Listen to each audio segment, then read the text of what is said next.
Hello, আসসালামু আলাইকুম। Welcome back to my new another blog. নতুন একটা ভিডিও নিয়ে আমি ব্লগটা শুরু করলাম। আর আজকে অনেক দিন পর আমি ব্লগ দিচ্ছি।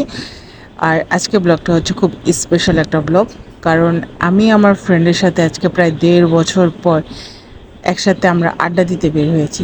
যদিও বা তার সাথে আমার লাস্ট কয়েক মাস আমরা একসাথে জব করেছিলাম, সেই ক্ষেত্রে আমাদের দেখা হয়েছিল, কিন্তু আমাদের যে আড্ডা দেওয়ার একটা সময় ছিল, আমরা প্রতিদিন আড্ডা দিতাম, সেই আড্ডাটা আসলে আমার বিয়ের পর সেরকমভাবে আর দেওয়া হয়নি। তো আজকে হঠাৎ করেই ওকে ফোন দিলাম যে একসাথে আড্ডা দিব। তো দুজন একসাথে বের হয়ে গিয়েছি। আর আমাদের সেই পরিচিত জায়গা, এটা হচ্ছে ডিএনডি ক্যানেল পার। আমরা সেখানে আজকে বসবো, একসাথে আড্ডা দিব, অনেকটা সময় কাটাবো। আর আজকে বিকালটা কিন্তু খুব সুন্দর ছিল, আকাশটা দেখতে খুব সুন্দর লাগতেছিল। আকাশের কালারগুলো কিন্তু অসম্ভব সুন্দর ছিল, একদম নীল গোলাপি আভা ছিল। তো আমি আমার ফ্রেন্ড সিফাত যখন একসাথে হই, আমরা সেরকম কোনো নামি দামি রেস্টুরেন্টে যাই না, আমরা রাস্তায় যে স্ট্রিট ফুডগুলো থাকে আমরা সেগুলো খাই, আর ওগুলো নিয়ে আমরা অনেক বেশি মজা করি। তো ঠিক সেরকমভাবে সেই 1.5 বছর আগের মতো আমরা আজকেও 2 প্লেট বেলপুরি সিঙ্গারা নিয়ে বসেছি ক্যানেল পাড়ে। এখানে প্রচণ্ড পরিমাণে বাতাস ছিল, বাতাসের সাথে সাথে আমরা কথা বলতেছিলাম, একজন আরেকজনের সাথে অনেকটা সময় আমরা মজা করতেছিলাম। সাথে আমরা বেলপুরি নিয়েছিলাম। তো আমার বেলপুরিটা ছিল নর্মাল ঝাল দিয়ে, আর সিফাত নিয়েছিল নাগা ঝাল দিয়ে। তো তারপর আমরা সেখানে বেলপুরি খেলাম, সিঙ্গারা খেলাম। সিঙ্গারাটা আগে উনি যেভাবে বানাতো ঠিক ওইভাবেই বানায়, সাইজটা সেম, কিন্তু ভিতরে পুরের কালারটা কিন্তু একটু চেঞ্জ হয়েছে। পুরের কালারটা একদম লাল করে ফেলছে, যার কারণে আসলে আমার ওরকম ভালো লাগেনি। আর এখানে একটু নাগা সস ছিল, তো সেই নাগা সসটা দিয়েই আমি সিঙ্গারাটা খাওয়া শুরু করতেছিলাম। তো এই তো সিঙ্গারের কালারটা আপনাদেরকে একটু দেখালাম। মানে আমার সিঙ্গারের কালারটার ভিতরে একটু হলুদ হলে ভালো লাগে, কিন্তু এটা একদম লাল হয়ে গিয়েছিল।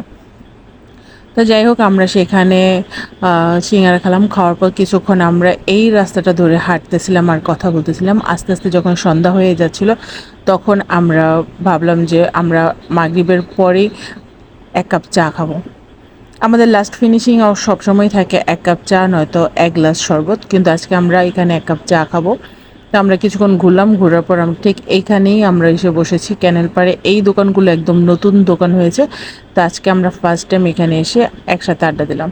তো আমার অন্যান্য ফ্রেন্ডদেরকেও ফোন দিয়েছিলাম, তারা ব্যস্ত থাকার কারণে তারা আসেনি। তো আমি আর ও ছবি তুললাম অনেকক্ষণ, চা খেলাম, না সিঙ্গারা খেলাম, বেলপুরি খেলাম। ভেবেছিলাম মোমো খাবো, কিন্তু এখানে ওনারা মোমোটা সেল করে না। তারপর মাগরিবের পর এসে আমরা এখানে বসেছি। এই দোকানটার নাম হচ্ছে এক চুমুকেই চা, মেবি এরকম। তো তারপর আমরা এখান থেকে মালাই চা নিয়েছিলাম।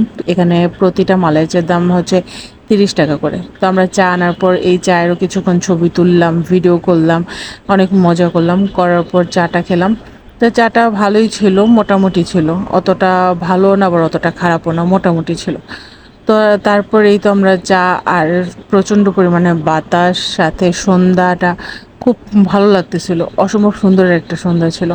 তো এখান থেকে চা খেয়ে তারপরে আমরা এখন চলে যাব যার যার মতো, আমাকেও বাসায় ব্যাক করতে হবে। তো এই তো বাসায় যাওয়ার আগে আমি আবার ভিডিও করলাম। আর এখনের আকাশটা এত ভালো লাগতেছিল, কালারটা কিন্তু খুব সুন্দর লাগতেছিল, বিশেষ করে পানিতে পড়ার কারণে এটার ফোকাসটা একদম রোডের আসলো। আসার পর মানে রোডটা পর্যন্ত প্রচণ্ড গোলাপি রঙের হয়ে গেছে।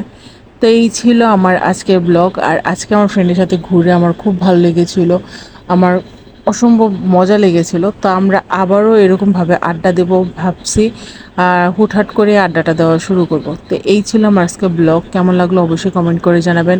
লাইক ফলো শেয়ার করতে ভুল করবেন না। ইউটিউব চ্যানেল থেকে দেখলে অবশ্যই সাবস্ক্রাইব করবেন, ফেসবুক পেজ থেকে দেখলে অবশ্যই ফলো করবেন। সবাই ভালো থাকবেন, আল্লাহ হাফেজ।